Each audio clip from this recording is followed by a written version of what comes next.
سب سے پہلا معاملہ قرآن مجید برہان رشید کے ترجمے کا ہے، اور یہ بطور خود ایک المیہ ہے۔ میں مکہ کانفرنس میں شریک تھا 2 سال پہلے بحیثیت سامع۔ ام القریٰ یونیورسٹی کے ایک پروفیسر نے کہا کہ تم یہاں پر مستشرقین کے جو حملے ہیں اسلام پر، ان پر رونا رو رہے ہو، تو کہتے ہیں میں تو سب سے بڑا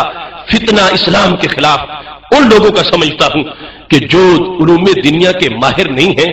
مگر قرآن مجید کے درس کو اپنا حق سمجھتے ہیں۔ انہوں نے کہا مجھے 25 سال ہو گئے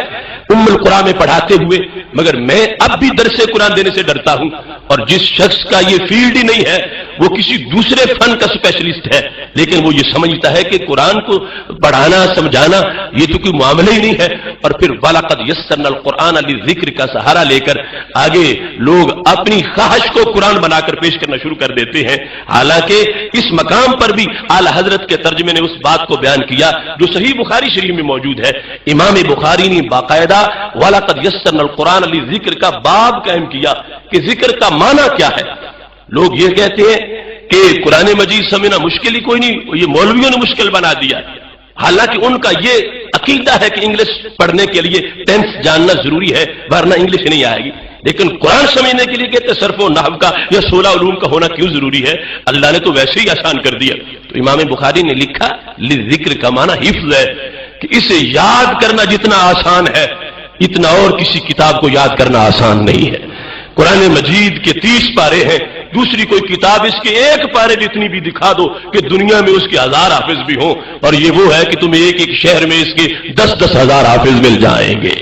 یہ خاص اس کے اندر آسانی ہے۔ ہاں جو سمجھے گا آسانی آئے گی، مگر یہ تو بے ناانصافی ہے کہ باقی ساری بولیوں کے لیے قوانین پڑھنے لازمی ہوں اور پھر فہم جا کر آئے، اور اس کے ساتھ یہ کہ ویسے ہی آسان ہے، بندہ جگر پگھلائے بغیر اور علوم عالیہ میں مہارت حاصل کیے بغیر اس کے اندر اپنے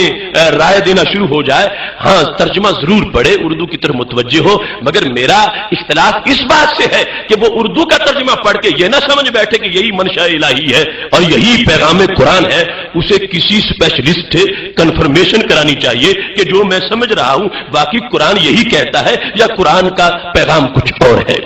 میں سمجھتا ہوں امام احمد رضا خان قادری رحمت اللہ علیہ کا بر صغیر پاک و ہند کے مسلمانوں پر سب سے بڑا احسان یہ ہے کہ بلاغت قرآن اور حکمت وحی کو جب اردو زبان میں ڈھالا جا رہا تھا تو جا بجا ترجموں میں قرآنی آیات کا انکار کیا جا رہا تھا۔ اعلی حضرت فاضل بریلوی وہ ہے جنہیں روح قرآن کو اردو کی شکل میں پیش فرمایا ہے۔